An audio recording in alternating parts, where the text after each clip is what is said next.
சுதசோமன் பீமனின் மகன். மாபெரும் பாண்டவர் வீரன் பீமனுக்கும் திரௌபதிக்கும் ஒரு சிறப்பான மகன் பிறந்தார். அவருக்கு சுதசோமன் என்று பெயரிட்டனர். சுதசோமன் சிறுவயதிலேயே அச்சமற்ற வீரனாக வளர்ந்தான். அவரது தந்தை பீமன் போல் அவனும் பெரும் பலசாலியாக வளர்ந்தான்.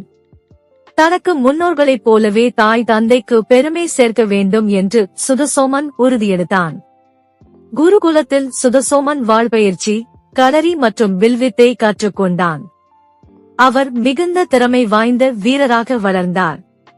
மகாபாரத யுத்தம் நடக்கும்போது சுதசோமன் பாண்டவர்களுக்கு ஆதரவாக போரில் இறங்கினான். போரில் சுதசோமன் பல வீரம் வெளிப்படுத்தினான். பல வீரர்களை எதிர்த்து போரிட்டு பாண்டவர்களின் தரப்பை பாதுகாத்தான்.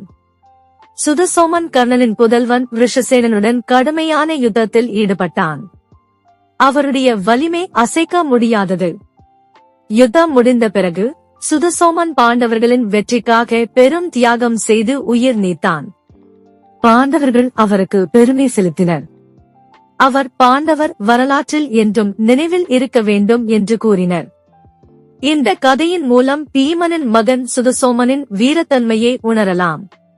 அவருடைய வாழ்க்கை, போராட்டம் மற்றும் தியாகம் எல்லோருக்கும் பாடமாக அமையும். முருகப்பெருமானை நம்பினால் சேனலை லைக் செய்யவும், உங்கள் எண்ணங்களை கமெண்ட் செய்யவும், வீடியோவை பகிரவும் மற்றும் சேனலுக்கு குழு சேரவும்.